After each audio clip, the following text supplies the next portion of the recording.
He doesn't go up because there's no time to go down to Capernaum. 他没有时间再回到那个加百农去，因为他要赶路， He has to leave immediately and go to Jerusalem. 马上就要离开，然后到耶路撒冷， To be there for Shavuot, 因为到那里要去过五旬节， which is on the first day of the week. 那是呢那个一个7日的头一日， He can't travel on the Sabbath, 因为呢他在安息日也不能走那么久，走那么 so 远， he has to be in Jerusalem by Friday. 所以他必须要礼拜五就要到了。 Then on the Sabbath, 然后呢，在这个安息日的时候， that's when he heals a man who was lame for 38 years. 这就是那个时候他医治38年的瘫子。 After he heals the man, 他把他医治好了以后， he tells him to break a Pharisee law. 他告诉他呢，做一件呢违反法利赛人的规定的事情。 It's called the law of the Eruv. 这一个特别的规条啊，叫做 The Law of Eru。 But generally speaking, it prohibits anyone from carrying anything on the Sabbath. 基本上这个概念是这样，这一个 Eru 的规定呢，禁止任何人在安息日呢，拿着东西走路。 Unless they have made provisions the day before. 除非他们呢前一天呢，有遵照他们的规定去做某一件事。 To make provisions the day before, you had to be able to walk. 但是呢，偏偏呢，你要能够前一天呢，你先做这件事情的话，那这个人必须要能够走路才有用。 So the man can't walk the day before the Sabbath. 可是呢，大家知道他已经瘫痪了38年了，他不能走路啊，所以他在这个的前一天呢，他也没有办法去走路去做那个法律上所规定说，如果星期天你要拿着东西走路，所以事先措施。 So he can't place his Eruv. 所以呢，他就没有办法呢，在安息日的前一天呢，去把这个所谓的 Eru， 我们把它翻译作融合边界设下来。 So it is illegal for him to carry anything like a little bamboo mat. 所以呢，因为他没有办法是前一天呢去做这个 Eru 的动作，所以呢，法律上的规定呢，这个安息日那一天呢，这一个摊子呢，即使是把他的竹席卷起来走路都不行。 Here's a rabbi stringing wires up to make an Eruv so he can carry something on the Sabbath. 这个呢，你现在亲眼看到的，就是一个拉比呢，他就是在他们的所居住的城市，把用这个线啊，把它制成变成线墙，然后变成制造这个 Eru 融合边界。 Be very difficult to climb that ladder if you can't walk. 就算说如果你是瘫子的话，你也没有办法爬这个楼梯去搞这个融合边界。 So Yeshua heals the man, 所以耶稣呢就医治了这个瘫子。 and the Pharisees on the Temple Mount are furious. 然后这些在圣殿山的这些法利赛人呢，非常的愤怒。 And the man that was healed said that Yeshua healed him, and Yeshua told him to pick up his mat and walk. 好，那这个摊子就说，第一个是那个耶稣医治了他，第二个呢是耶稣叫他把他的竹席卷起来，抱着这个竹席走路。 So the Pharisees are making plans how to kill Yeshua because he deliberately violated this law of the Pharisees. 所以呢，这也是为什么圣经告诉我们，在那个之后呢，这些法利赛人就已经密谋商议说如何除灭耶稣，因为他在众目睽睽之下，让这个摊子呢居然违反了法利赛融合法利赛的规定，可是他又有那个权柄医治这个摊子。 What's even more disturbing is that God performed a miracle and healed him. 而且更让他们不安的，就是说，这个人呢，居然有这个神的神迹的能力在他的身上来医治这个瘫子。Now the next day is Shavuot. 然后再来就是到五旬节那天了。Yeshua is on the temple. 耶稣那个时候就在圣殿山上。 And he speaks of John, Yohanan, in the past tense. 他那个时候提到施洗约翰，但是他提到施洗约翰的时候，他是用过去式来形容他。 Yohanan was a burning and shining light, and you were willing to rejoice in his ways for a season. 就是说呢，他用过去式描述要，所以他刚刚说的那个约翰呢 ，were was，OK， 过去式是一个点着的灯，然后你们在那个时候，你们都还愿意相信约翰所说的话。 This is a very important event in the gospel chronology. 这一件事情在整个那个四福音的这个时序上面来讲，是一个很重要的时间点。 Matthew, Mark, and Luke tell us 马太、马可跟路加告诉我们， that when Yeshua finds out John has been put in prison, he departs, goes into the Galilee, and begins to teach in the synagogues. 就是耶稣呢那个时候发现说，哦，那个约翰被下在监里，他那个时候就到了加利利去了。 See, at Pentecost, when Yeshua comes back to Jerusalem, that's when he finds out John has been in prison. 那是什么时候发现耶稣被那个施洗约翰被下在监里呢？那个是耶稣呢到这个耶路撒冷去过这个五旬节的时候发现的。 And now Matthew, Mark, and Luke begin their day-by-day account. 从那个点开始呢，马太、马可跟路加呢，就把每一天的事情都记录下来。 The Gospel of John is silent from this moment until the fall feast. 那这个约翰福音呢就没有记载，从这个五旬节开始，一直到春季节起这些的事情都没有记载，反而是其他三个福音书的作者把他们详细的记载下来。 See, all of this blue, Yeshua going up to Passover and then to Shavuot. 所以你看到了呢，这个现在这个蓝色的部分啊，就是那个耶稣呢第一次去，耶稣第一次上逾越节，然后后来又去那个过那个五旬节。 John's Gospel stops abruptly and then begins a day by day, Matthew, Mark, and Luke. 然后他就没再记载了 ，OK。然后接下来反而是由其他三位福音书的作者接下来记载耶稣以后那一天所行的事情。 Right where it begins, and look, Matthew, Mark, and Luke take us all the way to the day of Pentecost. 你看嘛，就这样子呢，这个其他三位福音书的作者呢，就从那个点开始记载到那个Pentecost 到五旬节的时候。 So John's Gospel is in silent until the fall feast began. 所以你们看到了吗？所以约翰呢，其实他是在特意记载耶稣呢那个就写上耶路撒冷守的节期的事情啊。所以呢，他的五旬节以后他都不写，然后呢，一直到了春季节期开始，他才又开始写。 And so what is the next feast he must go up to?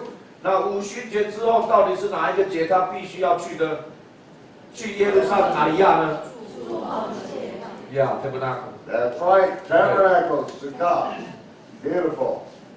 你们都很棒。That really is impressive. 那他真的，你们让他觉得很惊讶，印象深刻。 There's nobody in American Bible school that could answer that question correctly. 现在几乎呢，在美国的这个圣经的神学学校里面都没有人能够解答这个问题的。And you are already doing it in one day. 然后你们一天之内居然就把这个问题回答出来了。So, Matthew, Mark, and Luke take the record and begin running with it. 所以呢，其他三位福音书的作者呢，那个时候接手，然后开始来详细记载那一段约翰所没有记载的时空的事件。 Now Yeshua goes up into the Galilee and begins to teach in the synagogues. 然后呢，再接下来就是耶稣呢到了那个to the Galilee or to the temple。 Galilee. OK， 他就 OK， 那好，那现在结束接续就是耶稣呢过完了那个五旬节以后，他回到加利利呢，到这个会堂里面去教训众人。And just as all the early church historians said, Matthew, Mark, and Luke record just 1 year in the ministry of Yeshua. 就如同这个初代的教父里面讲的，马太、马可、路加，他们都是记载耶稣的1年的事工的时间的事件。You may have been told that Yeshua's ministry was 3.5 years. 因为我们大家都被教导说，耶稣的事工是3年半之久。That was invented by one Catholic priest in the 4th century. 这个是由第4世纪的时候，那个罗马天主教的主教呢所发明的。A Catholic priest that knew nothing about the feast of the 是 Lord. 那个天主教的祭司呢，对于那个耶和华节期一无所知，他所发明的。He was just trying to figure out Daniel's 70-week prophecy, and he completely blew it. 他呢那个时候呢，绞尽脑汁想要解答那个但以理的70个7到底是怎么样完成应验的。可是呢，他的这一个误解啊，然后呢，造成了一个更大的混乱。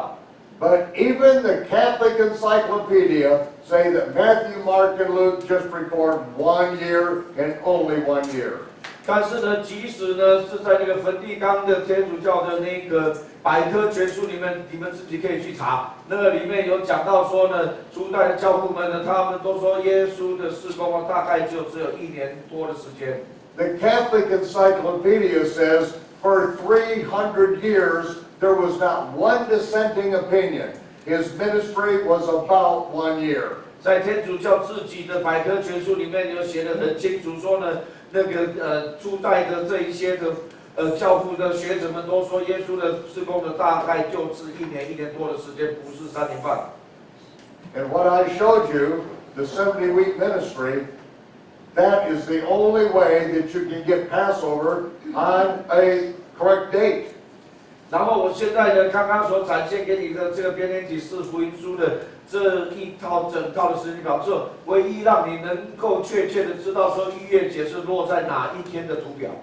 So Yeshua is now going head-to-head with the rabbis on their home ground in the synagogues. 所以这个时候，耶稣在加利利会堂里面呢，直接的跟这一些的拉比们、法利赛人直接的对冲起来了。Shavuot is on the first day of the week. 那个五旬节呢，总是落在一个礼拜的第一天。At the very end of that week, 就在那一个礼拜的最后一天。on the Sabbath day, he is in the Nazareth synagogue. 那个时候呢，就是在那个那安息日的那一天，因为安息日最后一天嘛，所以呢，他就在那个会堂里面，叫拿撒勒的会堂里面。There was delivered to him the scroll of Isaiah. 那个时候有人把以赛亚的书卷交给他， Yeshua found the place where it was written, 耶稣呢就卷开那个书卷，找到他要读的地方。 and there are no chapters or verses in the 因 scroll. 为在那个时候没有几章几节啊，所以呢，耶稣要卷开来找他要找的念的地方。 But he found the place where the Spirit of the Lord is upon me. 他找到那一处就写的说耶和华的灵在我身上， He has anointed me to preach the gospel to the poor, 他用膏我传福音给贫穷的人， recovery of sight to blind, 然后呢，让瞎眼的得看见， and to preach the acceptable year of the Lord, 而且呢，要宣告耶和华悦纳人的恩年，不是喜年，而且是单数的。 and he closed the scroll, 那个时候呢，他就把书卷呢又卷回来了， and every eye in the synagogue was glued on him. 因为呢，所有人的眼睛都看着他。 Yeshua has just deliberately broke the 3-verse rule. 因为耶稣的违反了那个时候法律上所规定的，你要读3节的经文的规定。 In the Pharisee synagogue, you can read any portion of the Torah prophets. 在那个法利赛所掌管的会堂，你可以读任何妥拉书或先知书里面的任何的部分。but you must read an entire section 但是你一定要读整段， so that you don't take something out of context. 这样做是为了避免你呢把一个经文孤立出来，从它的内容里面孤立出来。 Today, this is known as the 3-verse rule. 那今天呢，我们就称它为叫做3节经文的规定。 But Yeshua stopped in the middle of the second sentence.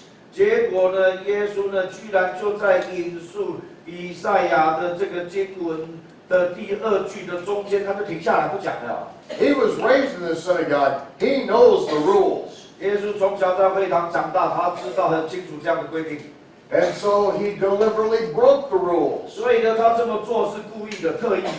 to preach the acceptable year of the Lord. And he closed the scroll. 的报告那个耶和华悦纳人的恩典，以赛亚书就是这么写的。 And he said, this day 然后 is this scripture fulfilled in your ears. 可是他不把它后面读完啊，然后他经卷一卷起来，就是说今天这经应验在你们的耳中了。 Why did he not read the last verse of the sentence? 为什么呢？他耶稣呢故意不把这个后面的后半句的经文把它念完呢？ Because the rest of the sentence said 因为那个后半节的那句是这么说 to 的。 preach the acceptable year of the Lord 然后报告 ，OK， 整句来了，报告耶和华悦纳人的恩年 and the day of vengeance of our God. 和我们神报仇的日子。 He did not come the first time to rule upon the earth to bring the vengeance of God. He came the first time to preach the acceptable year of the Lord.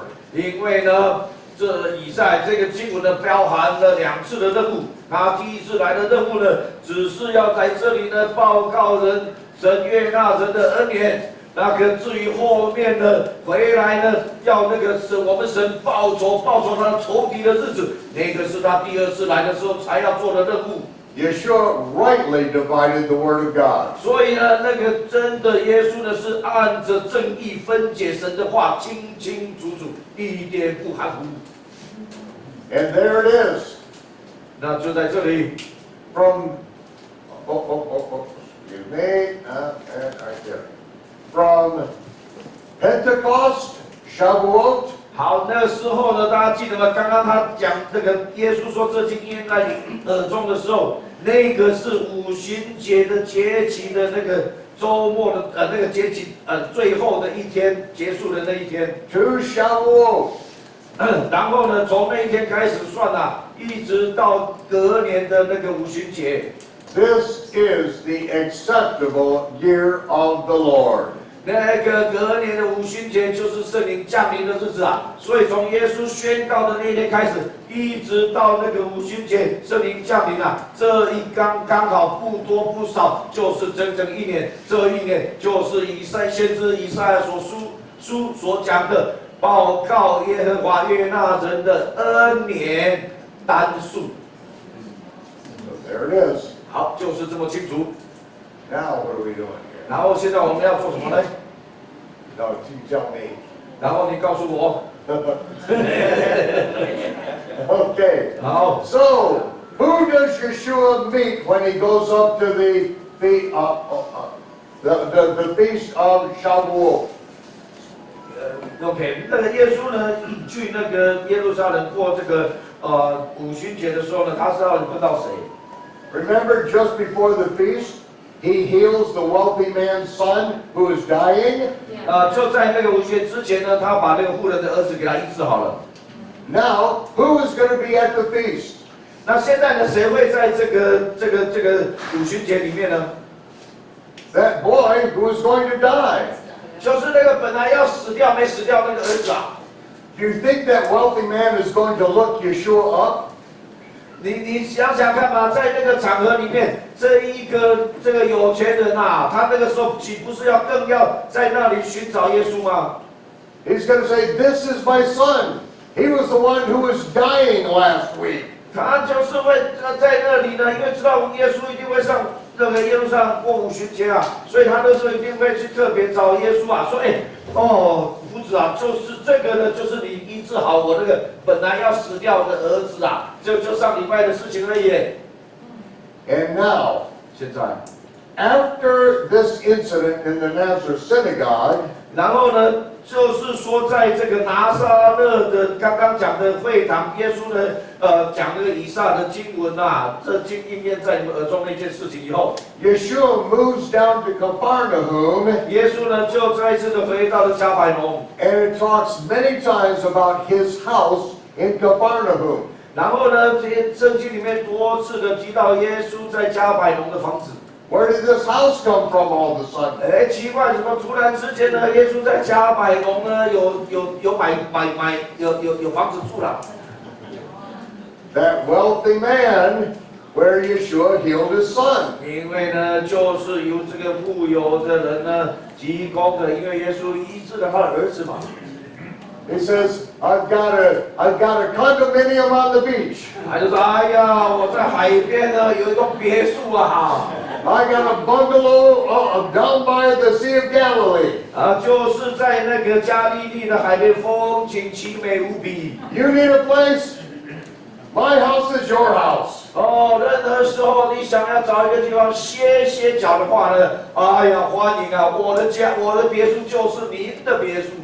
So Yeshua moves from Nazareth to Capernaum on the shore of the Sea of Galilee. 所以呢，这就是耶稣呢从加利利呢到了加百农啊，然后呢就是住在这个那个环那个加利利海的面海的别墅里面。That week, 就在那个礼拜， on Friday morning, 就星期五的早晨， he sees some of his disciples out in a boat. They had been fishing all night. 他那时候在海那个别墅那一看，看到他其中的几个门徒呢，中夜就在那里打鱼啊。 It says that they were mending their nets. They were taking care of their nets. 他们说呢，那个时候呢正在整理修补他们的渔网。 Now, this is Friday morning. 这个是礼拜五的早晨。 How do we know that? 我怎么知道说是礼拜五早晨呢？ Because the next morning they're in the synagogue on the Sabbath. 因为呢，圣经说呢，隔天呢，他们就在会场里面啊，那就是安息日啊。Yeah. 就这么简单。所以 Yeshua knows that the fishermen are not going to go out that night because it's going to be the Sabbath. 因为呢，耶稣知道了，因为呢，那太阳日一落呢，安息日就开始了，所以他们再也不会出去打鱼了。 So he says to the fishermen, 就对跟这些渔夫啦follow me. We're going to get ready for the Sabbath. 跟从我啊，我们现在要开始预备过安息日了。 Oh my goodness, look at this. 这个受不了啊！你看看这个图啊， Look at fishermen have halos. 你看呢，居然的这个渔夫头上还有光环呐！ Well, fishing is a stinky business. Maybe it's flies. 真的是捕鱼是一个很腥臭的事情啊。可能那些鱼腥味呢，引来了一群的苍蝇在他们头上飞啊，让这样误以为是光环呐。 So the fishermen followed Yeshua. He said, "Follow me," and they're getting ready for the Sabbath. 所以这些渔夫呢，跟着耶稣啊，他们就进去了。 Now we have to remember that these men had been with John the Baptist, Yohanan ben Zechariah. 你们要记得哦，这些渔夫啊，他们呢就是门徒啊，他们呢是过去是跟过那个撒加利亚的儿子施洗约翰。 At least Peter, Andrew, and John. 最少里面有3个彼得、雅各、约翰， Then Philip. 然后还有腓利， Then Nathaniel. 然后再来是拿但耶， Then they went to the wedding in Cana together. 然后这一群人跟着耶稣呢去了迦南那个婚宴， Then they went up to Jerusalem together 然后他们 for 又一起到了耶路撒冷去过那个逾越节。 They stayed with him for 2 months and baptized people. 他们跟耶稣在一起呢，然后他们为人施洗2个月之久。 Then they traveled up north. the woman at the well. 然后呢，他们就往北走了，然后经过了那个撒玛利亚村庄井边妇人谈到的地方。Then they went back down to Jerusalem for the feast of Shavuot. 然后呢，他们又呢再往南走了，到了耶路撒冷，要去过那个五旬节。And then 然后， they went back to work. 奇怪了。已经跟了这么一大段区域了，怎么回去干老本行捕鱼去了呀？ They're fishermen. 他们本业就是渔夫啊。They have families. 因为什么呢？因为呢，哎呀，家里呢老的、小的啊，人口众多啊，还是要养活他们啊。James and John and Zebedee worked with their father in the fishing business. 这个约翰啊、雅各啊、他西比泰啊，他们都是为他们为他们爸爸妈妈就是打鱼的，他本来就农夫的渔夫之家。So after Shavuot, when Yeshua went to Nazareth, they went back to work. 所以呢，这个五旬节结束的时候呢，耶稣呢回到了那个加百农去了。可是呢，那些渔夫呢就回到他们本地去打鱼去了。At the end of the week, on Friday, Yeshua said, "Come on, boys." 就在快要安息日的时候呢，耶稣跟他，嘿，小伙子们，跟我来吧， Follow me. 跟我来。We're going to get ready for Shabbat. 我们现在要来一起守安息日了。The very next morning, they are in the synagogue. 那就是隔天的早上，他们就一起进了犹太人的会堂。And there's a demon-possessed man in the synagogue. 那个时候，居然在那里坐了一被那个邪灵附身的人。Everything was calm in the synagogue until this man erupted. 本来呢，这个会堂呢是宁静平安无事的，直到这个人起来捣乱了。He's foaming at the mouth, screaming, rolling around on the ground right in the church. 因为那个时候呢，他口吐白沫，大声尖叫，然后在地上翻滚，搞得这个教堂啊乱七八糟的。And the man said, "I know who you are. 然后那个人就开始说 You're Yeshua from Nazareth." 我知道你是谁，你是拿撒勒人耶稣， You're the Messiah, the son of David. 你是弥赛亚，你是永生神的儿子。 And as soon as he said you're the Messiah, Yeshua said, "Shut up and come out of him." 就一当着一个乌龟啊，他讲弥赛亚神的字的时候，耶稣马上就警觉到，马上就闭嘴，不准再讲下去，马上给我出来。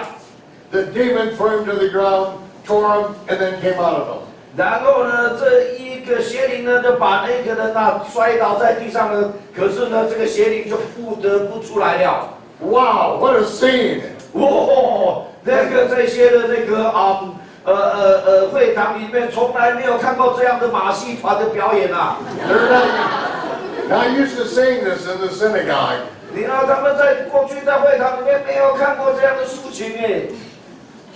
After the synagogue, OK， 在这个会堂的事件完了以后 Peter invites Yeshua over to his house for lunch. 那彼得说：“哎，耶稣啊，到我们家来吃晚午饭好吗？” And Peter's mother-in-law was sick. 那个彼得的岳母那时候病了。 Oh my goodness. 他们又开始乱画了。 These fishermen, they have halos again. 这个时候呢，这些渔夫的头上的苍蝇一圈一圈的又跟来了。 And Peter's mother-in-law, where does she shop? Paris? Wow, look at that outfit. 那你看看这个彼得的岳母啊，她到底是到哪里去那个 shopping 的啊？是难道到巴黎去 shopping 的吗？怎么会穿着这一身的华服在那里呢？ She's sick, and Yeshua ministers to her, and she's immediately healed. 他那个时候啊是病重的啊，但是呢，耶稣服侍了他，他马上就医治，就重起来了。 And she gets up and begins to prepare food for them. 然后马上就为他们预备饮食。 This is the beginning of the Capernaum revival. 这个呢，就是所谓的加百农大复兴的开始。 The demon-possessed man's delivered that morning. 然后呢，因为怎么样？那天早上呢，被乌鬼缠身的那个被当场被释放了。Peter's mother-in-law is healed that afternoon. 到了下午的时候呢，彼得的岳母呢，她的重热病呢，也当场医治好了。And then when the sun sets, and it's no longer the Sabbath, people travel from all around, and Yeshua heals them all. 然后呢，到了那个日落的时候，就安息日结束的时候呢，哇，附近乡镇的人呢，听到这些消息呢，马上全部都聚集到彼得他家里，原来啊，央求耶稣啊，医治各式各样大小的病还有污鬼，耶稣全部耶稣全部一帮他们解决掉。They go late into the night ministry. 那天晚上呢，他们服侍到很深夜啊。And then it says Yeshua, rising up a great while before day, went into a solitary place, and there he prayed. 然后接下来呢，耶稣呢一清早就起来了，他到了一个单独的一个地方，自己在那边祷告。Says that his disciples were searching for him everywhere, and finally found him out in the wilderness, outside of town. OK， 经文告诉我们说，那个时候啊，这个门徒们一早起来说，怎么耶稣不见了？到处找他，最后终于呢，在那个他们的乡镇外面呢，找到了耶稣。They said, Master, come back. Come back. There's a revival happening. Come back to town. 他们就说：“耶稣啊，赶快回来，赶快回来！这么多人来这里聚集啊，大复兴开始了。” He said, No. 他说不。I must go to all these other communities and teach. 我一定要走遍各城各乡，把天国的福音传给他们。Come on, follow me, help me. 快点，你们这些家伙跟随我，我需要帮手。But they don't follow him. 但是他们没有一个人跟随他，去当他的帮手。For the next 3 weeks, Yeshua travels alone and teaches in the synagogues. 接下来的3个礼拜啊，耶稣独自一个人单身旅行啊，走遍各城各乡啊，教训人。The disciples don't go with him. 这些的门徒们没有一个跟着他去。They saw the miracles, but they just couldn't get away from their responsibilities. They went back to fishing. 他们呢看到了这么多的神迹奇事啊，但是呢，他们心里面担心放不下他们家里面的生计，所以他们呢还是得要回去捕鱼啊，养活一家大小。So during this time, Yeshua is teaching in the synagogues, and many people are following him. 所以那个时候，当他们在门徒正在忙着捕鱼的时候呢，耶稣呢走遍各城各乡，在会堂里面传讲天国的福音。And then there's a multitude following him, and he goes down to the Sea of Galilee. 然后呢，他传讲完了以后呢，就有极大群的人就跟着耶稣，耶稣回到了加利利。A multitude is following him. 一大群的群众就跟随着耶稣回到了加利利。And that is when he sees the fishermen out of their boats taking care of their nets. 就是在那个时候呢，他看到这一些的渔夫的门徒们呢，他们那个时候呢，正已经捕鱼完毕了，他们正在整理他们的渔网。He said to Peter, 他就跟彼得说 Peter, put me in your boat and push out from the shore so that I can speak to the people. 彼得，把我放在你的船上，然后呢，把它开到离岸比较远的地方，好让我把它当作讲台。然后呢，我呢要对很多的人来传讲。See, there's a natural theater right there at Capernaum. 如果你到加百农去的时候，你会发现啊，就在加百农这个天然的这个环境里面，它等于是一个天然的歌剧院一样，它那个音响很好。It's still there to this day. 一直到今天啊，它的整个回声系统啊是非常棒的那个天然环境。Thousands of people can sit on the shore. 几千个人可以坐在那个岸上。Yeshua stands in the boat, and his voice then echoes off from the lake, and they can all hear him. 那个时候呢，耶稣呢就站在彼得的船上呢，对众人传讲天国的福音。几千人呢就坐在岸上呢，那个耶稣的声音是这样清澈的，随着加利流的水面传播过去，而且那个回声是非常清晰的。After he is finished ministering, he's through teaching, then he speaks to Peter. 然后耶稣呢把这一个教导呢都做完了以后，耶稣就跟彼得说 Peter, I need your help. 彼得，我需要你的帮助。 You've seen, I was out there by myself because you wouldn't go with me. 你知道，你也知道啊，我不得不一个人呢，这样子风尘仆仆3个礼拜之久，走遍各城各乡，在那里传讲天国福音，我一个人。And this multitude of people are here because I have been ministering to them. 为什么你现在看到这几千人呢坐在这里呢？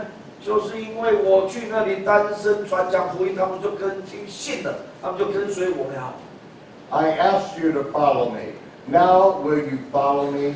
我之前要去这一趟旅程之前呢，我已经要求你们跟随我吧。可是你们没有。那现在我问你一下，再问你一次，你愿不愿意现在跟随我？从今以后。And the conversation would have gone something like this. 那很有可能呢，这个耶稣跟这个彼得之间的对话可能是这样。Lord, we just can't leave the fishing business behind. 主啊，我们真的是很难把我们这个打鱼的这个渔产公司哈，就不管它了。The fishing has not been good. In fact, we fished all night last night and didn't catch a thing. We've got bills to pay. 我们有很多的账单要付啊，可是呢，就算光是要把这个渔产公司彼得渔产公司经营好，我们就已经很累了。你看，我们昨天晚上这样中夜的打鱼啊，没有什么收获呀，账单付不起呢。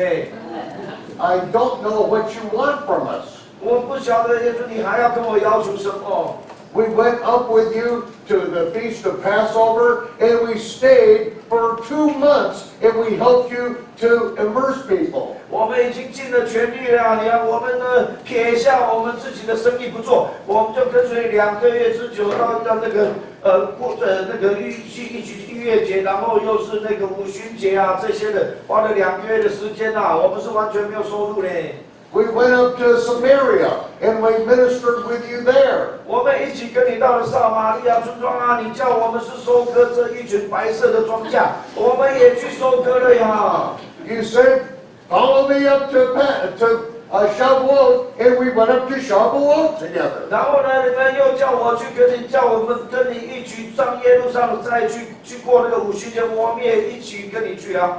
That's when we found out that your cousin Yohanan had been put in prison. 然后呢，就是在那个时候，我们发现大事不妙了。哦，你的那个堂兄啊，居然呢，这个叫做施洗约翰的呢，被下到监里面去了，这危险呢。 And we had to get back to work. 然后呢，哇，又这样又危险，然后又没钱赚，我们真的又一家大小要养，我们只好回来捕鱼啊。 We've got bills to pay. 哇，那这个账单啊，回到家账单堆积如山啊，每一个都要付耶。 And thanks to you, I've got a mother-in-law I need to feed. 然后呢，多亏了你耶稣啊，你还把我的岳母给医治好了，现在我又多一个人要养。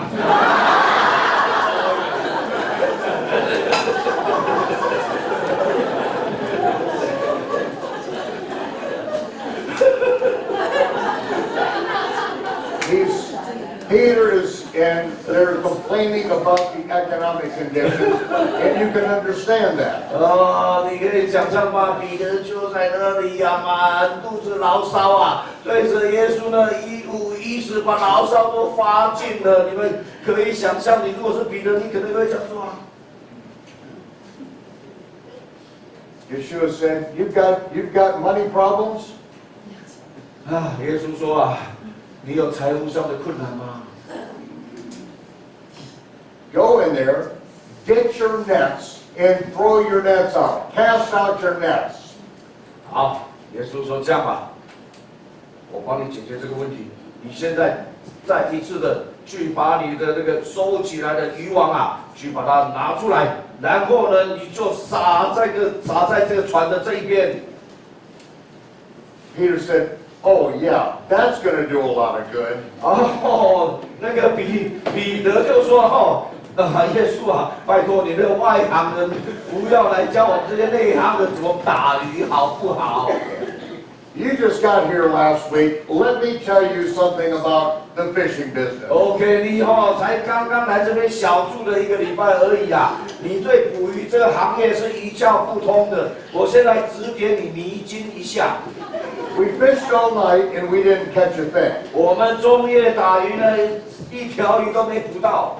And you don't fish with nets during the day because the fish can see the nets and they swim out of them. OK 啦，这个捕鱼呢，入门的门槛啊，第一件要学会的就是，你绝对不会在太阳出来的时候呢，去那个撒网的，因为那个网子呢撒下去的时候，那个鱼啊在下面呢，看到日光透下来的，看到那个网子看得清清楚楚。You can't even fish on the Sea of Galilee with a full moon because the fish can see your nets. 哎呀，耶稣在教你第2课，刚刚第1课 ，OK， 甚至呢，在满月的时候呢，是很月光很亮的时候，那个时候啊，你也别忙了，你也不用去撒网，因为那个鱼啊，在下面有呢，那个月光很亮，它也是看那个网子看得清清楚楚的。Yeshua said, "You're going to complain to me? Are you just going to keep on complaining, Peter?" 啊，然后耶稣就说：“彼得，你有完没完啊？你发牢骚发完了没？” I'm telling you, take your nets out and cast them out. 我讲的很简单，你照我的话做，把你的网呢收起来的网呢再度拿出来，把它张开来。 Peter said, "Okay." He's going to have to learn this the hard way. OK， 彼得说：“好吧，我们非得来走这一招呢，不然呢不能够证明我说的是对的。” So Peter went in and he got a net. OK， 所以彼得进入水里面呢，好吧，就把网拿出来了。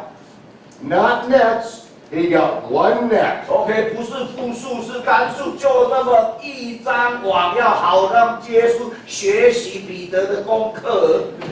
He went out there all by himself with one net because he's going to do what Yeshua said. 他呢，彼得呢，就是一个人呢，就去拿了一只网子出来而已啊，然后就是呢，要照耶稣的话来做啊。So he then cast his net out. 然后呢，彼得就在耶稣的面前呢，哎呀，撒就撒吧，就刷，就把那网给撒出去了。In the broad daylight. 哦，就在光天化日之下撒网呀。And then he started to bring it in. 啊，彼得就不心不甘情不愿的呀，开始收网了。哎，不是应该要很轻没有？哎，怎么会这么？哎， James, John, get the boat, get him out of here. 哦耶，彼得约翰啊，赶快呀，快点呐，把那个船赶快开出来呀，不然呢，这些鱼要跑掉了。 The net was breaking. 因为那个鱼实在太多了，我这一张单薄的渔网快要撑不住了，你们要快一点。 They got the other boats out and they started dipping the fish out of the net. They couldn't even pull the net in. 所以那个这个呢，为了机不可失啊，这么一大堆的鱼啊，所以彼得、约翰啊，哇，船火速开过去了，然后呢，没有时间再收网了，他们赶快的用他们的器具呢，赶快到网里面把这些鱼啊，赶快捞上来啊，因为网子快要破了。 They dragged the net into shore and they got all the fish. 那个时候呢，终于呢，那个鱼都捞上来了，然后呢，就渔网呢就把它收过来到岸上了。 They could then take those fish to the market and pay all their bills because they got more fish than a Galilean fisherman would get in an entire year. 就是这么一网的鱼啊。 OK， 他们就可以拿到那个在市场去卖啊。这就是加利利的渔夫要打网打鱼打1整年啊。结果彼得呢就那么一网呢，就等于人家打了1年的鱼啊。And what 所 did 以这 he, 样子呢，就可以几乎他整年他们全家老小的生活费一次就搞定了。what did Peter say? 然后那个时候彼得他就讲什么话呢？记得吗 He said, ？Yeah, like he said, depart from me. Depart from me, Lord. I'm a sinful man. 他说主啊，你离开我吧，我是一个罪人。Because he didn't believe what Yeshua said. 因为呢，他们不相信耶稣之前告诉他们的。He gave all the excuses why he couldn't go with them. And now he didn't go the first time. And now he's saying we can't do it again. And now all their excuses are gone. 他呢，你像他们第一次呢，耶稣呢，他没有听从耶稣的话语，跟着耶稣呢去帮助耶稣到各省各乡去传道，他们那时候拒绝了他，然后呢，现在呢，耶稣来到这里，他又给了他的一大片的礼物，满腹的劳说都发尽了，结果呢是这样。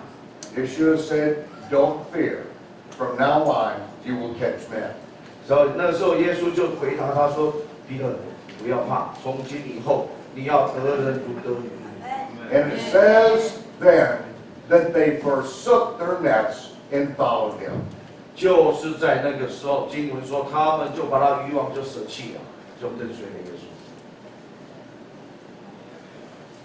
See, that's a lot richer.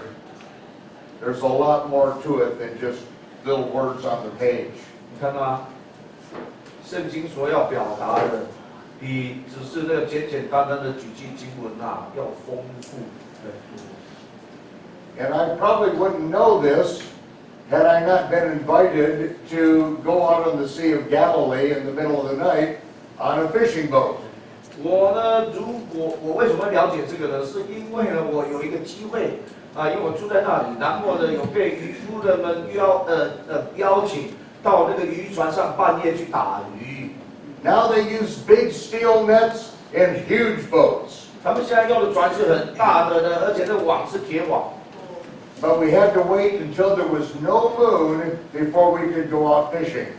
我们要看到哦，那个完全没有月光的时候，我们才能够出航。 Now the disciples follow Yeshua full time. 从那个以后，全时间的这些门徒们就跟随了耶稣。 And what happens next? 接下来发生什么事？ Yeshua's first recorded message in the Gospels. 哦，就是呢，第一福音书里面首次记载耶稣的信息。 And this is when Yeshua said, do not think. 就是在那个信息里面，耶稣说不要想。 Now most people stop right there. 啊，很多人就读到说不要想，他就停下，好，不要想。 They don't think anymore. 从那以后他们也就不想了。 But he said, do not think for one moment that I have come to destroy the Torah or the prophets. 但是呢，整句是这么说的：你们不要有一点点的时候想说，我来这里呢是要废除律法跟先知。 No matter what you hear, no matter what people tell you, 不管你听到的是什么，也不管其他人告诉你什么， I have not come to destroy the Torah or the prophets. 我来并不会去废除律法或先知书。 I have come to fulfill. 相反的，我来呢是要来成就，要来应验。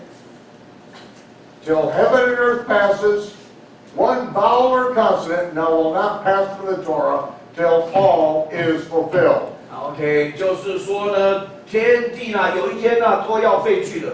可是这个妥拉里面这个一点一画，意思就是说那个下面那个母音那上面那个一点，你们看到雅侯发上面哦，不是上面一点吗？下面还有插那个其他的母音吗？就是那个一点那个下面一画都全部都不会都要成就的，虽然他没有写出来。 Somebody once told me that the Torah and the prophets have all been fulfilled now. 所以有人告诉我说，那个律法跟先知全部都已经应验成就，都是过去式了。We don't have to keep the commandments of God anymore. 然后我们从此呢就不需要再守神的诫命了。God did away with the commandment, thou shalt not commit adultery, and thou shalt not kill.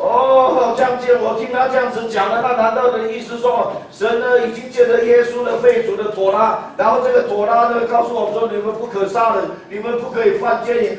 神把这个借着耶稣把这个妥拉的教导就废除掉了。I said, how about the commandment where we're commanded not to have sex with animals? 然后我就问那个人你的意思是说那样好，我再问你一个问题好了。那呢，至于那个在妥拉里面说呢，你不可以跟那个兽有那个兽交犯这个。I said, yeah, all the Torah and all the prophets have been fulfilled. 对啊，照你所讲的，那这个那个律法这妥拉先知书呢，都已经被应验了，而且过去式的不要去理它了。I said, well, isn't that convenient? 这样子听起来，真的要犯罪就很多合理的借口了。I was watching television. 我在看着电视。And the wolf was not laying down with the lamb, the wolf was eating the lamb. 我看到的呢是那个豺狼不是跟那个绵羊同居那个是豺狼在吞吃绵羊The lion is not eating straw like the oxen. 然后呢，那个狮子呢也不是在像那个牛犊一样在吃草。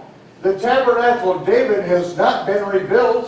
而且呢，那个大卫呢被拆解掉的帐幕也没有被重建起来The Messiah isn't ruling from his throne in Jerusalem. 那个弥赛亚也还没有坐在耶路撒冷的宝座上面呢，统治全地Babylon hasn't been destroyed.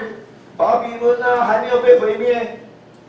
So how do you get that all the Torah and the prophets have been fulfilled? 所以到底你是从哪里得到的这样观念，说那个所有的妥拉先知书呢，全部都已经是过去式了？ Yeshua said, 耶稣说 except your righteousness exceed the righteousness of the scribes and Pharisees, you will not see the kingdom of heaven.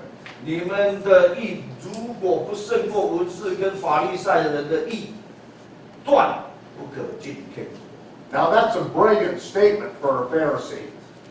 这个对法利赛人呢来讲，你这样讲实在是太奇怪了。 Because the Pharisees were teaching just about the same thing.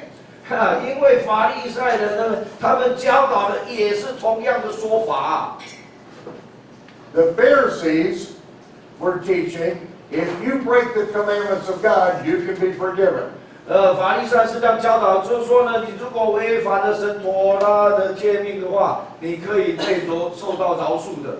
But if you deliberately break the rules and regulations of the Pharisees, you will have no part in the world to come. 但是呢，如果你胆敢故意的违反我们法利赛人所制定的这一些规条的话，你在那个来世里面你是没有份的，意思是说你不会被复活的。 Yeshua is saying, you scribes and Pharisees, you're not going to see the kingdom of heaven. 耶稣说不对，我告诉你们，就是这一些法利赛人他们呢绝对进不了天国的，你们不要听他们那一套。 And then Yeshua said, you've heard it said of them of old time. 然后呢，耶稣就说呢，你们曾经听说，你们听说那个古时呢，有人有话这么说。 Who's the them? 那么这些的有人这个 them 这些人到底耶稣是指谁？ The scribes and Pharisees who will not see the kingdom of heaven. 指的就是这些断不能进天国的法利赛跟文士。 You've heard it said of them this, but I say this. OK， 你们从这一些的不能够进天国的法利赛人跟文士教导你们这个，不要听，要听我的。我现在告诉你这一套，你才要听。 And all through the Sermon on the Mount, he is saying, these are the rules of the Pharisees. This is what they say, but I am telling you, this is reality. 所以呢，这个整个那个天国讲论啊，那个天国八福的里面那个讲论啊，这马太福音的5章开始那几章之久啊，全部在讲一个重点啊。你看它有一个模式啊，就是说呢，他们说这样，你们不要去做。然后但是呢，我告诉你应该是这样，这个是你们要做。Oh my goodness. 哦， This is all Chinese. 这个全部居然变成了中文。We don't have time to do the whole Sermon on the Mount, obviously. 好，现在呢，真的没有办法把耶稣的这个天国八福呢全部讲好。But after the Sermon on the Mount, that's when Yeshua then goes to the toll booth of Matthew, who is a Levite scribe. 然后呢，这个呢，税吏啊，接下来耶稣呢就到了那个马太啊，这个税吏呢，他的那个在收税的摊那个。他的收费站里面啊 There are Roman roads all through the Galilee. And if you wanted to use those roads, you had to pay a toll. 然后呢，这个是这样子的，而且他是受过训练的文士啊，他或者是把罗马的规定，就是说你今天呢要通过这一条道路呢，这一条道路是收费的，是有一个收费站的。This Levite was working for the Roman government as a toll booth collector. 所以呢，这一个税吏呢，他是为罗马政府工作，就在那里管这个收费站。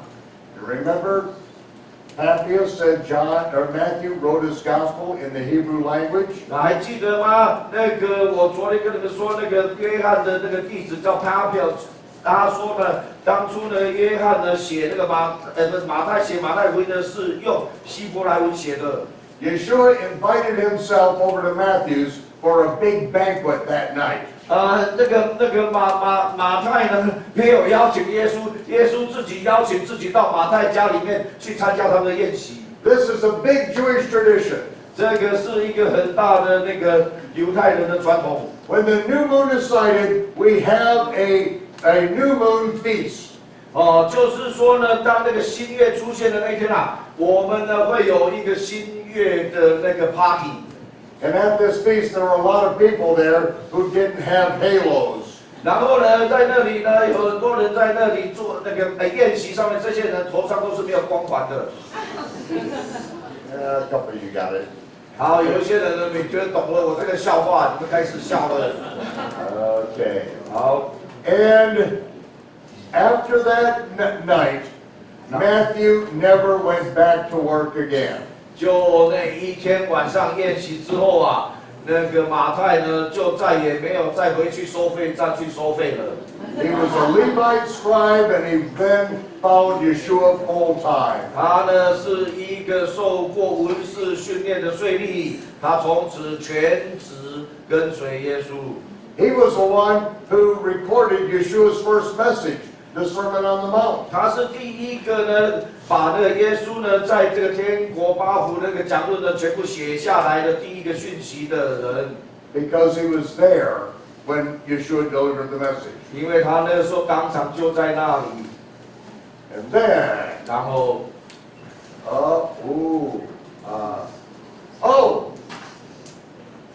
，and it was the second Sabbath after the first. OK， 这个现在讲的是第一个安息日之后的第二个安息日。This is Luke 6:1, right? 这个是路加福音的6章1节。The second Sabbath after the first. 就是新月开始以后的第一个安息日之后的第二个安息日。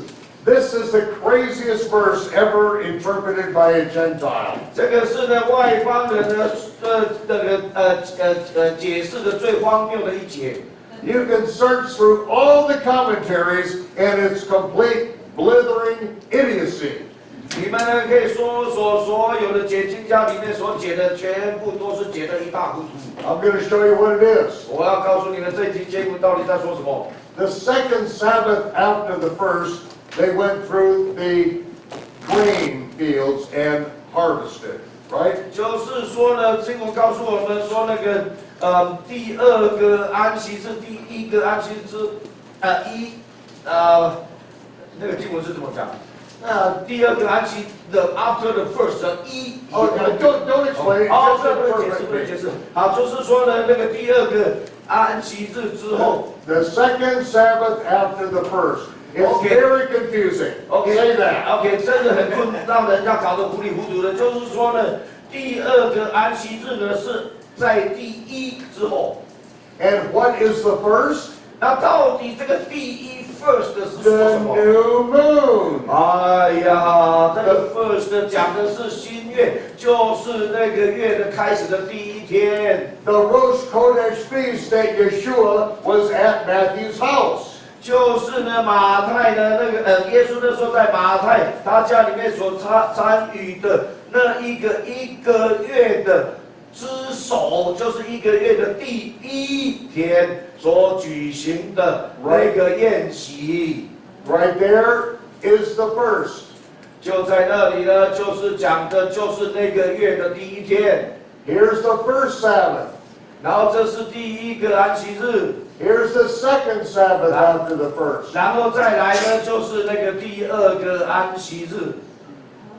It's simple biblical reckoning of time. 这个就是很清晰、很正确的这个是照圣经来讲解的运算出来的希伯来历法。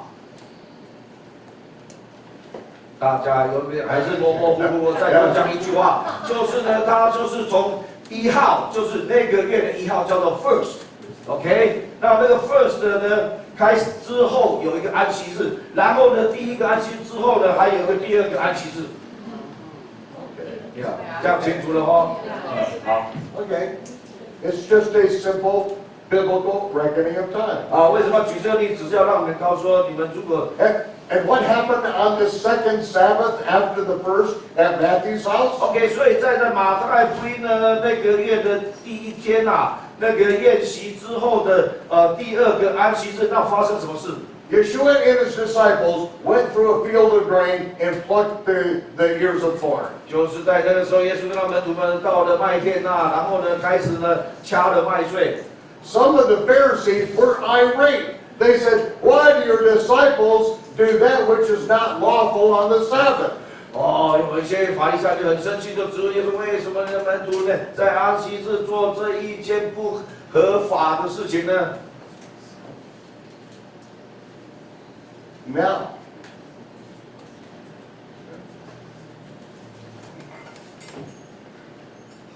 the Torah gives the poor the right to eat any day of the week. 妥拉明明规定就是呢那个贫穷的人不管在一个礼拜的哪一天他们都肚子饿都可以吃饱。 The poor can go into any vineyard or any grain field on the Sabbath or any day and eat a meal.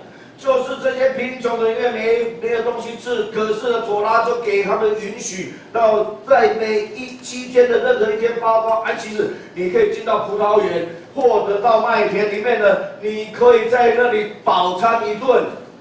They can stand there and eat a meal in your fields. 他们就可以进到你所有的这个麦田也好，葡萄园也好，他们可以站在那里饱餐一顿。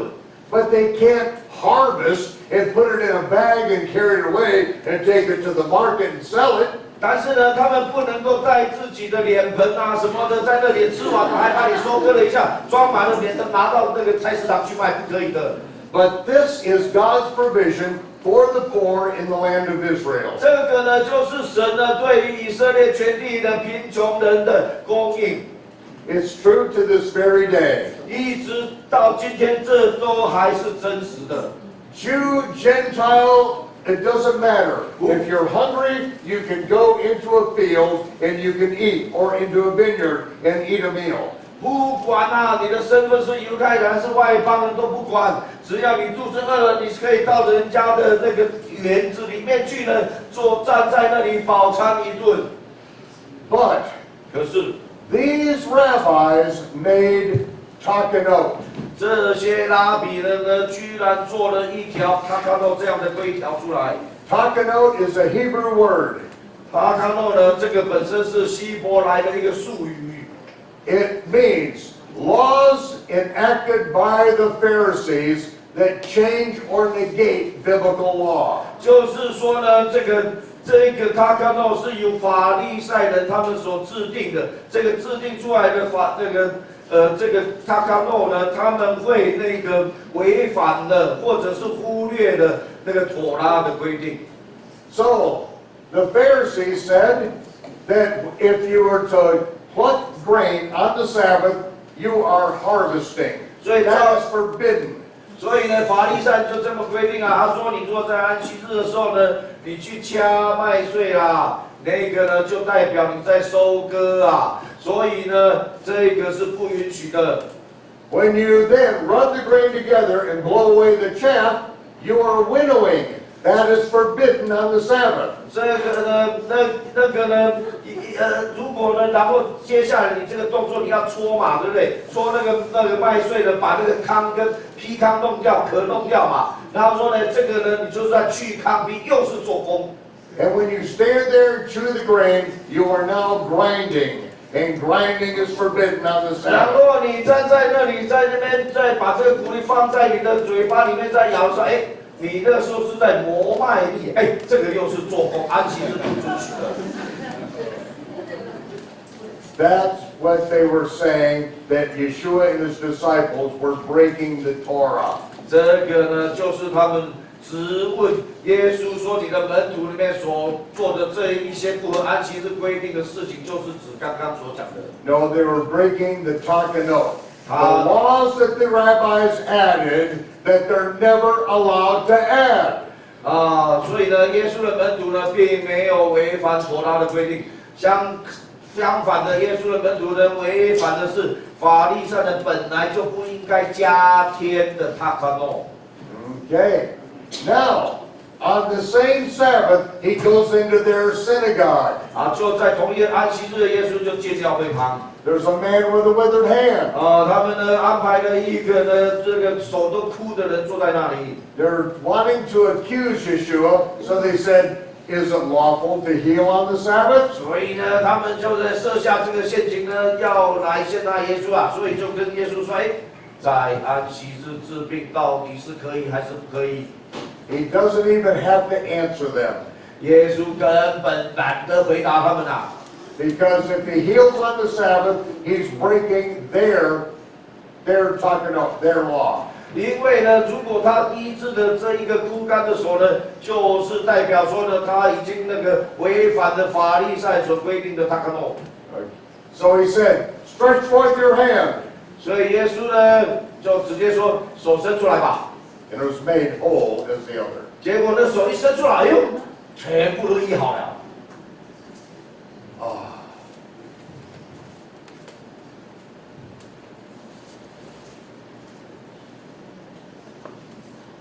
This is the short version. 好，我现在要讲简短的版本。A sower went forth to sow. 然后呢，就是撒种的出去撒种了。And a farmer sows the very best grain that he has. 那个农夫一定是把最上等的种子留下来，舍不得吃，要来撒种用的。They eat the inferior grain, but the best grain, that's what he cast out into the field. 收成之后啊，一定把那个上等的谷粒分别出来，那个是不吃的，然后那个是留着要撒种用的。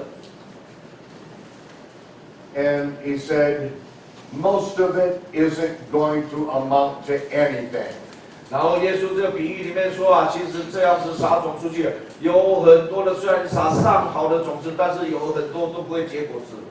It's going to fall in the thorns. It's going to fall on rocks. 你们的确出去撒的是上等的好种啊，但是呢，有一些呢是会落到石头上，有一些落到土壤啊，有一些落到荆棘。But once in a while, it finds good ground, and then it multiplies 30, 60, and 100-fold. 但是呢，这个好种啊，有的时候它还真的会落在好土里面啊。那个时候呢，是结实100倍啊。And that is what Yeshua says we are to do. 这个就是耶稣在教导我们所当行的。It's like a numbers game. 这个呢，好像这个数字的游戏啊。You have no idea what's going to happen to the seed you sow, but you sow it and you do the best you can and you use your best. That is how the kingdom grows. OK， 这个呢，基本上呢，就是呢一个好像有个固定的几率的原则啦，就是说你要出去尽量撒越多的种子啊，你撒越多的种子出去呢，到时候呢就会有越多的收成。也许那个比例是低的，但是数目呢是多的。Like me coming here. 就好像我飞渡太平洋来到你们这里。I am sowing the best seed that I've got. 我现在所撒在你们身上的，就是上等的好种。I am doing this as if this is the only time I will ever get to be with you. 我每一次这样做的时候，我都把它当做这可能是最后一次我在你面前撒好种的机会了。And I don't know what's going to happen in your life. 我也不知道说你往后的人生会怎么样。Some of you don't have any depth of earth. 有一些人呢，可能你们的土壤的深度没有啊。And it's going to spring up, and as soon as a little persecution, a little insult happens, you're gone. 然后呢，那个时候呢，有一些你们就会发展一下就发展得很快啊，长得很快啊。可是呢，因为那个深度不够啊，所以呢，有一点的逼迫，有一点的嘲笑，你马上就退缩了。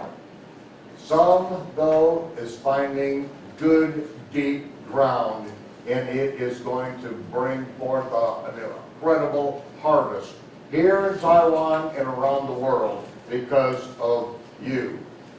但是呢，我告诉你啊，但是呢，不管是在台湾或在全世界，不管怎么样呢，你们尽量出去撒这个好种啊，这个好种撒出去，总是呢有一些呢，它会落在上好的土壤上面啊。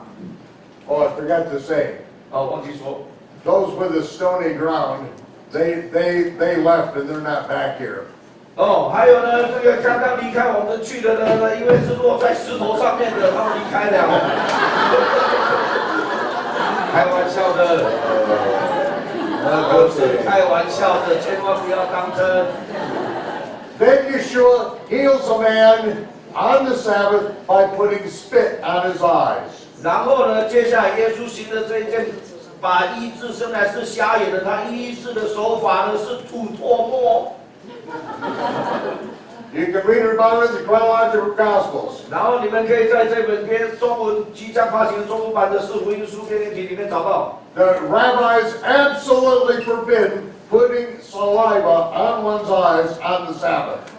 因为这些拉比呢，居然会有这一条他卡诺的规定，说在安息日呢，你不可以把吐唾沫反而放在这个别人的眼睛上面。You're thinking, oh, that's ridiculous. 你可能说，卢德牧师啊，你这个可能是在瞎掰的吧？ Why would they make a law like that? 为什么会有任何的正常人会来做这样子的规条呢？ Because they know if you'll follow it, then they can control you. 哎呀，你们就不懂了，因为他们知道说，我呢做出来这样一个荒谬的规条了，但是如果你愿意遵守的话，哎呀，我就知道呢，我可以完全掌控你了。Now, among all of his disciples, he selects 12 as apostles. 好，在这些众多跟随他的这些门徒里面，特别精心挑选12个使徒。Apostle is from Shiloah, which is sent one in Hebrew. 其实呢，这个 apostle 这个字啊，就是跟希罗亚词的那个许罗啊这个字是一样的，但是意思是奉差遣的意思。These disciples are his sent ones, but he sends them nowhere. 这一些的12个使徒呢，是要把他们差遣出去，但是耶稣还没有差遣他们。But he begins to train them. 他开始教导他们。Because training has to happen before one is sent. 因为呢，你必须要好好教导他使徒呢，在你要差遣他们出去以前，要好好教导他们。Okay.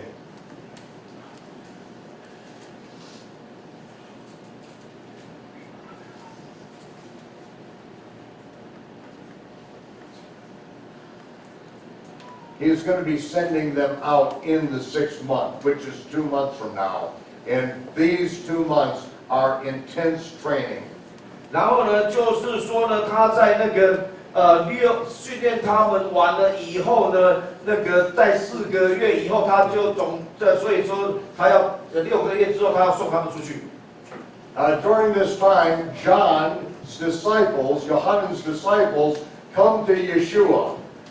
就在这个时候呢，约翰呐，就耶稣的门徒啦，也是施洗约翰的门徒啦，来找耶稣。John has been rotting away in prison for months now. 那个时候，施洗约翰呐，已经呢在那个监狱里面好几个月了。And he has this message for Yeshua. 他呢，就是有一个要人带一个口信来给耶稣。Are you the Messiah or not? 到底你是不是弥赛亚？ I know I said I must decrease and he must increase, but does he know I'm rotting away in prison? 我知道，我有讲过，说我必衰微，他必兴旺。可是呢，我现在是待在监狱里面的，我的身体越来越糟糕了呢。He said, go back and tell Yohanan this. 然后呢，耶稣就告诉那个人说：“你回去告诉施洗约翰， The lepers are cleansed. 就是说大麻风的得医治啊，得洁净。 The blind are healed. 然后呢，瞎眼的得看见， The dead are raised. 死人复活， The poor have the gospel 贫 preached to 穷 them. 的有福音传给他们。 And tell him this. 然后呢，你先把这个讲给他听，然后再告诉他这句话。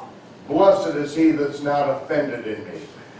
就是呢，凡不因为我而绊倒的呢，或者是离弃我的呢，他是有福的。 When we say that Yeshua is Lord, that means he is in charge. 当我们承认耶稣是主，这句话背后的意思是说，他说了算。 We may not like what we may be going through right now, 我们可能呢不会喜欢说我们现在所经历的困难， but that's why we're told in everything give thanks. 这个也就是为什么保罗告诉我们说，你在一切的事上面呢都要感谢。 Paul and Silas beaten nearly to death, 保罗跟希拉在监狱里面被打得半死， but they were singing and giving thanks in prison. 但是呢，在那个时候呢，他们在监狱里面呢唱歌颂赞神、赞美神。 That is what turned the Philippian jailer and the entire city of Philippi upside down. 那个就是为什么，那个就是因为这样子的言行啊，把这个狱卒呢，还有把这个整个菲律宾啊，整个搅翻起来了。 Oh, yeah. This is the temple of Dionysus. OK， 这个是那个希腊的那个酒神的圣殿啊。 This is actually right across from my house in the Galilee. 这个呢，其实呢就在我加利利的家里面的对面。 Yeshua lands in a boat right down on the Sea of Galilee, below the temple of Dionysus. 就是呢，耶稣呢坐了船呢，就到了那个加利利的地方，那个地方呢就刚好在这个希腊酒神的下面。The Susita is the 10th. It's the northernmost city of the Roman Decapolis. These are Roman pagan cities. 这个西大这个地方呢，是罗马的那个城市啊，那个好像底加波里那个地方的城市。And in the temple of Dionysus, they sacrifice pigs on the altar, and the pigs and the people eat the pigs as part of their temple service. 然后这是在他们在这个敬拜这个希腊的这个酒神叫做那个 Dionysus 的这个过程里面呢，他们会把那个猪来献祭，然后献完祭呢，用这些人就外邦就一起来分享这头猪。Right down below this is where they raised the temple swine. 就在这一个酒神的神殿的下面呢，就是他们就是在那里养猪。And there are two men who are naked and they're living in the tombs. 然后有2个人赤身露体呢，就住在坟墓里面。This is what God calls an abomination. 这个呢，就是神说这样子呢是实行亵渎之事的， Also called in the Bible sodomy. 而且呢，也是在圣经里面叫做所多玛的行为。Men lie with men like they lie with women. It's an 就 abomination. 是说，男人跟男人呢一起性交，然后好像女人跟女人一起性交，这个就是在圣经里面所讲的 abomination。 These abominations are becoming very acceptable. 因为这样子的行为呢，在那个外邦的习俗里面变成司空见惯的行为。In America, there are many female ministers being ordained and they're lesbians. 现在呢，在美国呢，已经很多的教会里面呢，有很多的女牧师被案例，而且她们是女同性恋者。These two men in the tombs are demon possessed. 然后这2个呢，同时又刚好是被邪灵附身的。And Yeshua heals these men, and the one, his name is Legion. 然后呢，耶稣呢把这2个男人都医治好了，但是其中有一个呢，他的名字叫做群。See, sodomy is really no different than adultery. 其实呢，所多玛这样的行为啊，其实跟那个所谓圣经里面的奸淫是一样意思啊。Someone could say, well, I feel like I was born to be a homosexual. 也许有的人他会觉得说，我天生就生下来就是这个样子，要做同性恋的。But in fact, all men are really born to be adulterers. 但是其实啊，事实上我就讲白了，所有的男人出生啊，因为很容易被这个眼目的情欲来吸引啊，每一个都有可能成为犯奸淫的男人啊。But we don't commit adultery because it's against God's law. 但是呢，为什么我们这些男人呢就不敢去犯奸淫呢？因为神的话语说不要做。I could say, oh, I want to commit adultery. 我也可以说，哎呀，我恨不得没有这一条规定啊。Oh, but that doesn't make it right. 但是呢，神的话这么讲啊，我这样做是不对的呀，在神的眼中。These men had demon spirits. 这些人呢，在身上的邪灵附在他们身上。And Yeshua cast the demon spirits out of this man and set him free. 然后耶稣呢，就把这一个人呢，从他的那个群啊，一群的鬼都赶出去了，然后把他释放得自由。Sodomy is a sexual sin, just like adultery is. 其实啊，这个所多玛啦，这样子的性的行为啦，就如同呢这个犯的奸淫啊一样啊，都是属于落在这个就是犯罪的性行为里面，都同一个区块，没有哪一个大，哪一个小。And so Yeshua cast the demons out of him. 所以耶稣呢，就把那些的污鬼都给他赶出去了。The demon said, there's a herd of swine here. Let me go in the herd of swine. 所以呢，这一群的污鬼说呢，那里有一大群的猪啊，让我们进到猪群里面好不好？ Why would the demons want to go in the herd of swine? 那为什么这一些的污鬼们，他们想要进入这一群的猪群里面呢？ These are the swine for the pagan temple. 因为呢，这一些猪群啊，是特别养来呢，就是为刚刚所讲的那一个酒神，希腊的酒神在祭祀所用的猪群。They want to get recycled back into the people. 因为呢，当他们这样子进到猪群以后呢，然后这个酒神的祭祀的那个庆典里面呢，把这些猪呢宰了、烤了、烧了、吃了以后呢，他们又可以这样再度回到人里面去。But then the pigs did something unexpected. 结果这一些猪啊，他们一点都不肯合作。They ran into the Kinneret, the Sea of Galilee, and drowned. OK， 结果呢，这一群的猪啦，他们呢就冲过那个山崖呀，集体自杀，投海自杀。The man with the legion that had been delivered then asked Yeshua, "Let me go with you. Let me go with you." 然后这个从身上被耶稣赶出一大群的污鬼的这个人说：“耶稣啊，让我跟随你。” Yeshua said, "No.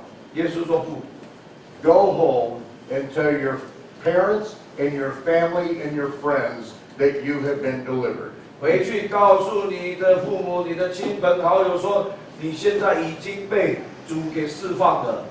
See, that is what Yeshua said to do when you get delivered of these demon spirits. 所以呢，这就是耶稣说了，当你们被从这个污鬼里面释放出来的时候，你们就是要这样做。 Go back and testify that you've been delivered. 你要跟众人来持续做见证，说呢，你已经被神释放得自由。 And when you declare your deliverance, you will remain delivered.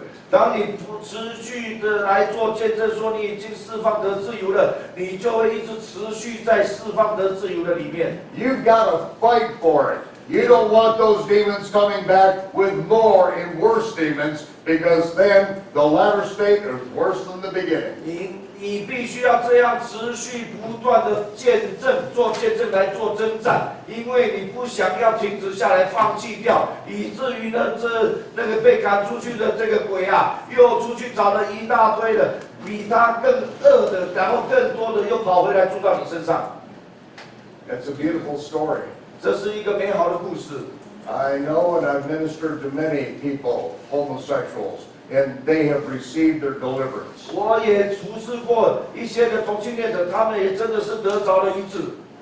And Yeshua says, go back and tell your friends and family what God has done for you. 然后耶稣呢，同样的，耶稣也是对他们说呢：你们这些得着释放的，你们要回去跟你的亲朋好友来做见证，说耶稣释放我得自由了。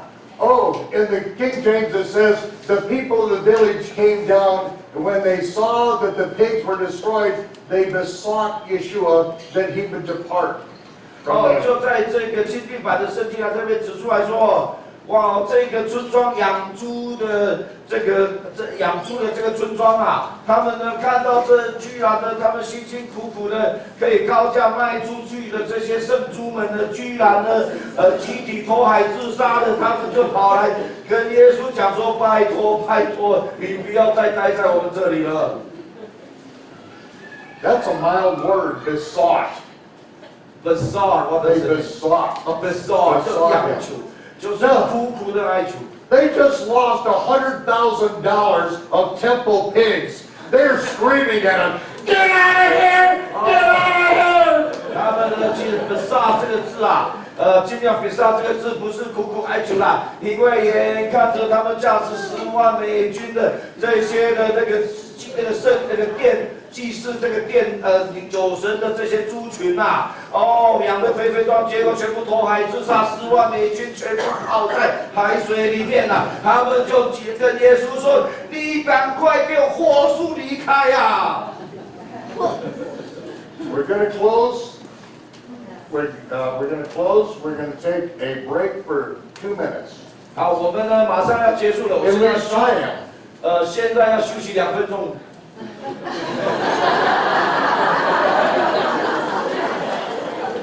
好，趁他上厕所的时候，我讲一点啊。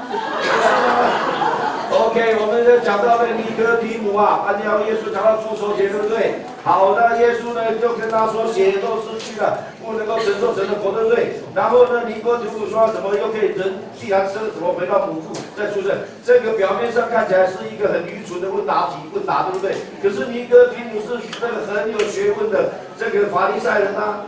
那个教师中的教师啊，他为什么这么问呢？因为他知道耶稣在讲的是一个很奥秘的事情啊，他也不晓得怎么回答，所以他用这种很奥秘的方式呢，来回去问耶稣啊。所以耶稣就跟他说：“我实实在在的跟你讲，重生。你如果没有born again，没有重生的话，你没有办法承受永生神的国。那这个也就是出手节那个时候，为什么耶稣直接跟他破题？”讲的这个事情，然后这个就是保罗说的那个然后呢，为什么血肉之躯呢不能够承受神的国？因为那个必朽坏的，躺在那个坟墓里面，身体已经朽坏的呢，那个时候呢，要先变成不朽坏的被复活。然后呢，那个必死的指的是什么？指的是已经坐在那个时候呢还活着的那个必死的身体，瞬间穿上不死的。好，这个就是复活两个不同复活的奥秘。好。What are you talking about? I'm elaborating on the Nicodemus, the resurrection, the immortal, put on the immortal, and the corruptible, put on the incorruptible, the real meaning of it.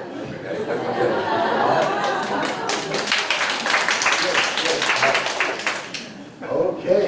好。 There were other, there's a lot of things I wish we could say. 呀，我们真的很希望呢，他多去上一下厕所。I was hoping you were saying something else. I was joking. I said, I wish you had been in the restroom longer.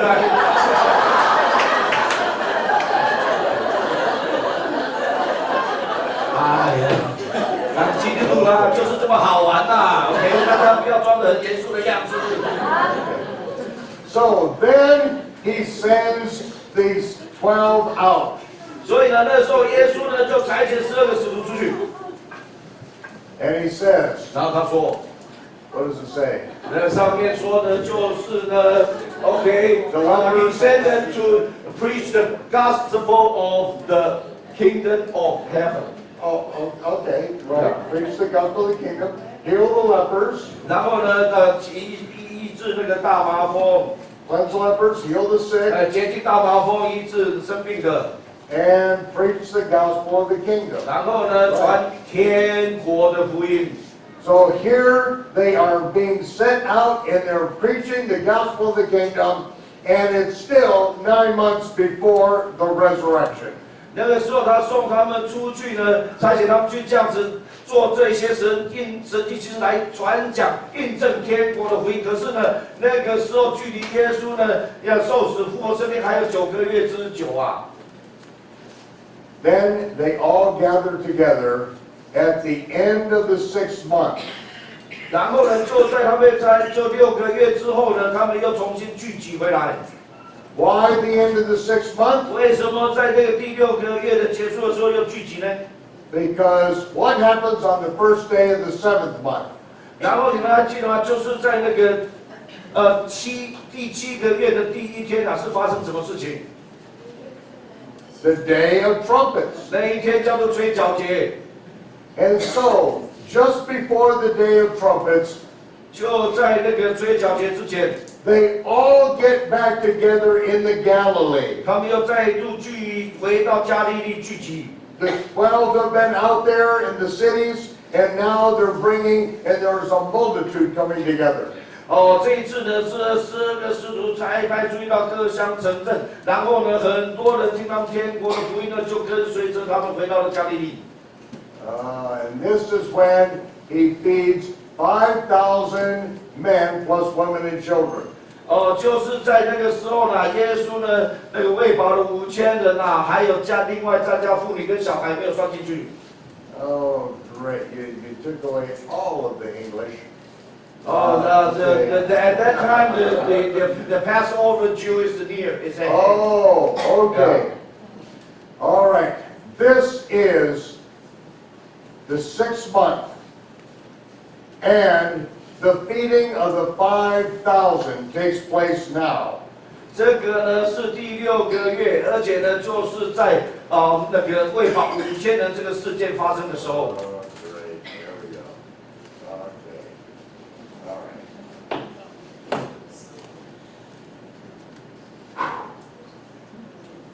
The feeding of the 5,000 is the only miracle recorded by all 4 gospel authors. 耶稣喂饱5000人这个事件是唯一被4福音书的作者全部记载的唯一事件。 And it provides the synchronizing marker to synchronize every event in the Gospels.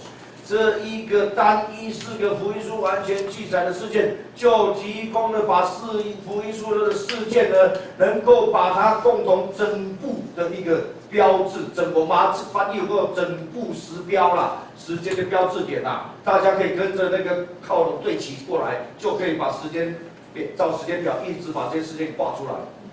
At the time of the feeding of the 5,000, 就在他喂饱5000人的时候。 this is John chapter 6. 这到约翰福音第6章了。And John chapter 7 is the Feast of Tabernacles. 约翰福音第7章呢，就是那个祝棚节。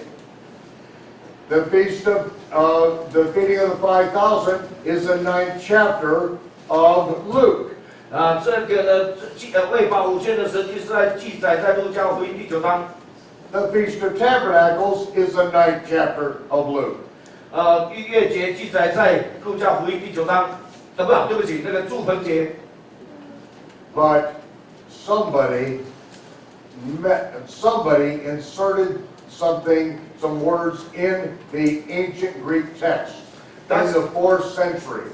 在第4世纪的时候呢，有人呢在这个古希伯来的抄本里面加入了一句话。 No one is ever allowed to add to or subtract from the scripture. 还记得吗？没有任何人能够加添或删减神的话语了。 But this Catholic priest who invented the 3.5-year ministry added some words in John chapter 6. 但是呢，就是这一个天主教的祭司呢，他呢，就是发明了这一个3年半的理论啊，所以呢，他加了这句话进去。He wrote, 他写了。 At the time of the feeding of the 5,000 and Passover, a feast of the Jews was nigh. OK， 就在耶稣呢，喂饱5000人的那个时候啊，说了，那时犹太人的逾越节近了。I'm trying to find it.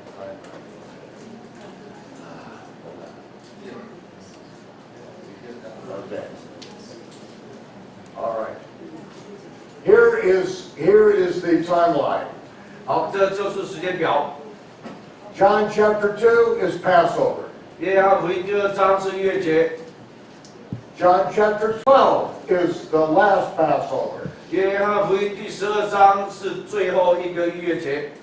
But Eusebius added a Passover in John chapter 6, verse 4. 然后呢，那个优西比呢，把在约翰福音6章4节加进了这句话。 All of the early church fathers said Yeshua's ministry was about 1 year. 还记得吗？我说所有的早期教父们，他说耶稣的服事大概是1年左右的时间。 From the Passover of John chapter 2, 从那个约翰福音第2章所记载的逾越节， and then Passover John 12, 然后呢，下一个逾越节约翰福音12章， that would take just over a year to fulfill. 所以呢，这个会大概呢超过1年的时间来完全耶稣的服事。 But 但是 if the text that they read had John 6:4 in it as Passover, 如果他们所读的经文里面呢，在那个时候又多了6章4节，那时犹太人的逾越节近的这一句话。 no one could have been so foolish to not know that it would take well over 2 years to fulfill 3 Passovers. 然后呢，所有的人都会知道说，就是说，最少你需要有超过2年的时间，你才可能经历过3个逾越节。 Now we have found 9 ancient Greek manuscripts, and we have the photographs of them, and there is no John 6:4 in those ancient 我 manuscripts. 们现在有找到9个那个古希腊文的抄本啊，那里面都完全没有约翰福音6章4节这一句话。 And adding that Passover in completely destroys any possibility of understanding the Gospels. 就因为插入这一句话以后呢，使我们对4福音书的整个时间次序呢完全搞乱掉了，完全没有办法搞清楚了。 So, in the Chinese version, 所以呢，在中文版， we're going to actually have the photographs of these ancient Greek manuscripts 我会 in 把 here for 找 you. 到的刚刚讲到找到古那个希腊文抄本里面没有6章4节的这个照片，我会把它插到中文版里面来。 Because they added that Passover in the one place they would be caught red-handed. 因为呢，这个就是直接的证据，就是说他们这个约西比当初呢把这句话加进去是不应该的。 Any Jew looking at it would immediately know something is wrong. 如果你是犹太人，你光是看这一句经文叫做那时犹太人的逾越节近了，你就会觉得这个很奇怪，怎么有人这样写？ First of all, 第一， at the feeding of the 5,000, if this is Passover, why is he feeding them leavened barley loaves? 如果说呢，这个真的是那个犹太的逾节，耶稣喂饱5000人那个时候是跟那个逾越节是很接近的时候呢，那为什么耶稣那个时候还用那个大麦已经发酵出来的面包去喂他们呢？ If this is the feast of Passover, where is Yeshua supposed to be? 那如果说犹太人的逾越节真的这么近了，那么呢，耶稣这个时候人应该在哪里呢？ Passover, Yeah, Jerusalem. Yes. If this is Passover, where are these 5,000 Jewish men supposed to be? 如果这个真的就是逾越节的时候，那请问一下，这个5000个以色列的男丁那个时候应该身处何方？ 2 days later, he's in the Capernaum synagogue, and it's filled with people. Where are they supposed to be? 2天之后呢，耶稣就到了加百农的会堂，那个会堂里面有那么多的男丁，那这些人本是应该在哪里才对呀？ And then, then a few days later, 然后呢，这几天以后， he feeds 4,000 more with leavened barley loaves in the Galilee. 耶稣更过分了，居然呢又再度的用了发酵的那个大麦面包呢来喂养4000人。 Yeah, it doesn't quite work that way. 这个越搞越不对了。 Well, our time is just about over. 好，我们刚刚超过了我们的时间。 没有超过哦。 Oh, we got to do this. 我们一定要说这个，所以没有超过。 So after the feeding of the 5,000, 所以呢，耶稣呢，喂饱5000人以后， which happens on a Thursday, 那个是在星期四。 Yom Teruah is at sunset on the Sabbath. 那一年的那个吹角节啊，就是在那个日落以后开始的安息日。 And Yeshua starts heading up to Jerusalem 耶稣那个时候就是开始动身前往耶路撒冷， because on the 15th he has to be there for the Feast of Tabernacles. 因为呢就在那个提斯里月15号啦，他必须要在耶路撒冷守住本节。 What happens between Yom Teruah and the Feast of Tabernacles? 所以从这个吹角节提斯里月1号到那个住棚节提斯里月15号当中，那耶稣在哪里？ Yom Kippur. OK， 就是在这当中还有一个节，那个叫什么节？赎罪日 Yom Kippur。 And Yeshua takes 3 of his disciples up into a mountain and he's transfigured before them. 就是在那一天赎罪日的那一天，耶稣呢带着他的几个门徒呢，就暗暗的上了高山，在他的面前登山变相。 John 7:1 says that Yeshua didn't immediately go to Jerusalem because they were planning to kill him when he got there.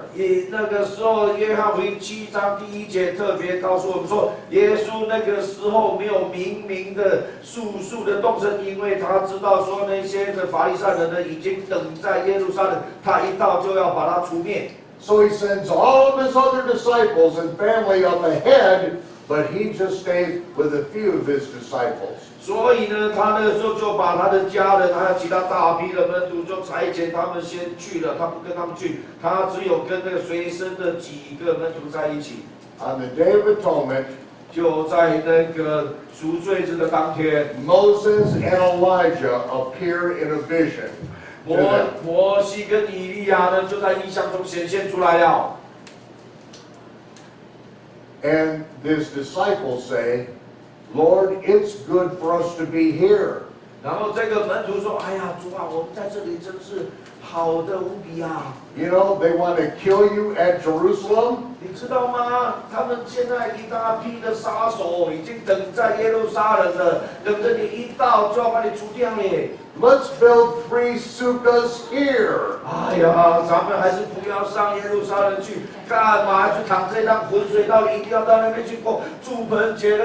我就在这里呢，帮你们一人一座一座的盆啊！” One for you, one for Elijah, and one for Moses. 啊，一座盆给你耶稣，一座盆给你摩西，一座盆给你以利亚。 And then a voice shouts out from heaven. 那个时候呢，就有一个声音呢从天上下来。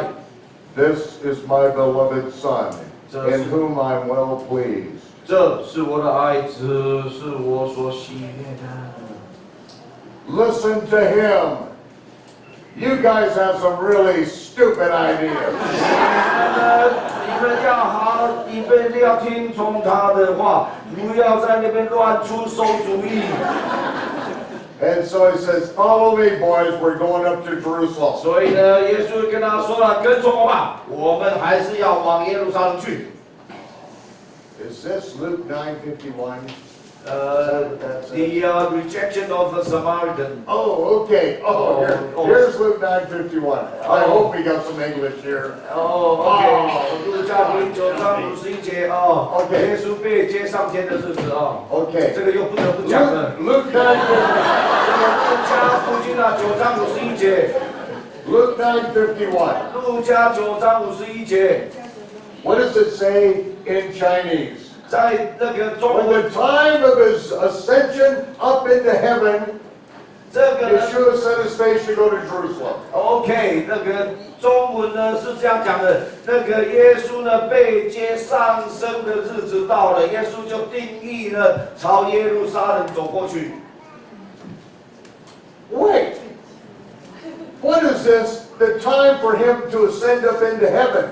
嘿，等一下呢，为什么会写说耶稣被接上升的日子近了？ This is Luke 9:51. 这个才是路加福音9章51节而已。 The ascension isn't until Luke 24:51. 15 chapters later. 那个耶稣呢，那个上升到天堂啊，到天上，那是到路加福音24章才开始发生的。这个从9章到24章，还有15章呢。 He is going to go up to Jerusalem 5 more times before the ascension. 在他被接上升上天堂之前啊，他还要到耶路撒冷阿里亚5次多之多呀。 He goes up to the Feast of Tabernacles. 因为呢，那个祝盆节。 Then, after that, that's John chapter 7 and 8. 哦，约翰福音7章8章就是那个祝盆节。 Then he goes up to the Feast of Hanukkah, chapter 8 through 10. 然后呢，第约翰1到8章到第10章呢，讲的就是那个献殿节或者光明节。 That's when he heals a man born blind. 就是在那个献殿节、光明节那天，把生来瞎眼的眼睛重放光明了。 Then he goes up to raise Lazarus from the dead at the time of Purim. 然后呢，又去把拉萨路呢，就在普尔节那天呢，把他复活了。 John chapter 11. 这是约翰福音第11章。 Then he goes up to Passover in John 12, in which he is crucified. 然后那个第4次呢，就是到耶路撒冷去上那个逾越节，就是在那一天上被钉上十字架。 Then he comes back down to the Galilee and talks to the fishermen again. 然后呢，他复活升天下来以后，后来又到加利利，见那些门徒啊。 Spends 40 days proclaiming the kingdom. 40天之久，跟他们传讲天国的福音，再度的补习。 And finally, Luke 9:51, he goes up and ascends into heaven. 然后呢，怎么会说，这个路加福音9章51节呢？那个时候就要上升上天了。 What is this ascending into heaven in Luke 9:51 business? 所以呢，这个路加福音9章51节，前面还有那么多事件，怎么耶稣要提早上天了呢？ It says, when the time of his aliyah, his going up was being fulfilled, he set his face to go to Jerusalem. OK， 犹太人都了解啊，这个呢，这个不管是英文的翻译啦，或者是中文的翻译，大家都错了呀。因为那个讲的那个 going up 这个字啊，然后我们就不晓得怎么翻译嘛，就是把它只能把它理解成被接上升的日子啊，不然要怎么解释？原来呢，他不晓得这个 going up 这个字就是等于犹太人所谓的阿里亚，就是呢，你要到耶路撒冷1年3次去守节，这个叫阿里亚朝圣之旅。 This is why the Gentiles have been so confused trying to understand the chronology of the gospel. 这个就是呢，为什么作为我们的外邦的基督徒这么的辛苦啊？因为给他们这样一考啊，我们对四福音书就全部被他们搞乱了呀。 The time of his going up, Aliyah, was being fulfilled. 所以正解是说，那个时候啊，他是要去上耶路撒冷守节，阿里亚朝圣的日子到了。